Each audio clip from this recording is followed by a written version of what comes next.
Hello नमस्ते welcome back to my YouTube channel है। आज चाहिँ म तपाईँहरूलाई पालागोनियमको अपडेट लिएर आइरहेको छु कि मैले चाहिँ यो पालागोनियम 2-3 दिन भयो कि यसरी यादै गर्नु पाएको थिइनँ कि भरे सबै पात पहेँलो भन्छ। मैले यसरी पहेँलो पातहरू यसरी टिपेर यस्तोमा राखिरहेको छु।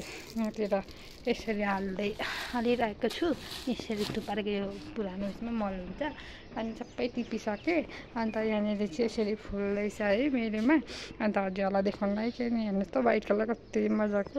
अब यो दिउँसो अहिले घाम लागिरहेको छ नि त, घामले तातेको बेला चाहिँ पानी हाल्नु हुँदैन हो।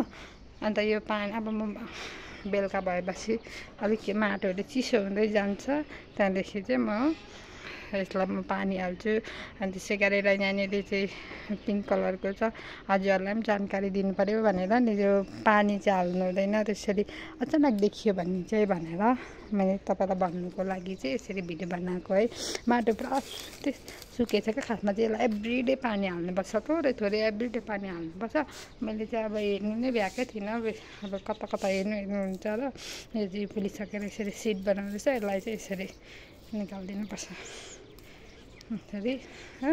अन्त त्यसै गरेर अब मेरोमा चाहिँ कलर भन्दाखेरि अब सबै फुलिसकेको छैन, सबै निस्किसकेको छैन। कुन कुन कलर छ यो एउटा पिङ्क कलरको भयो, यो भयो वाइट र बिचमा पर्पल कलरको यस्तो सेडिङ छ। त्यहाँदेखि यो भयो रेडमा, यो रेडमा फुल्दैछ, यहाँनिर फुलिसकिहालेछ नि त। यो रेडको चाहिँ भक्कु कोपिला लाग्दैछ हो। अन्त यो चाहिँ पर्पल कलरमा हो, यो पनि अब फुलिसकेर फेरि कोपिलाहरू लाग्दैछ। यहाँतिर यस्तो छ यो पर्पल भयो, यो अघि देखिहाल्नु मात्रै त्यही सेम पिङ्क कलर हो।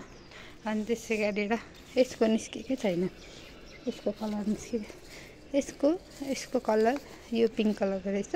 अन्त यो छ तपाईँको रेडमा, यति नै होला हौ सायदै कि सबै कलर निस्किन्छ। यो रेडमा मैले थुप्रो ल्याएको कि साह्रो पर्दो रहेछ, मऱ्यो मेरोमा पुरा। फेरि म कलेक्सन गर्नेछु मैले र हजुरलाई पालागोनियमको मात्रै अपडेट लिएर आएको है। कस्तो लाग्यो कमेन्ट गरिदिनुहोस् होला हेरेर।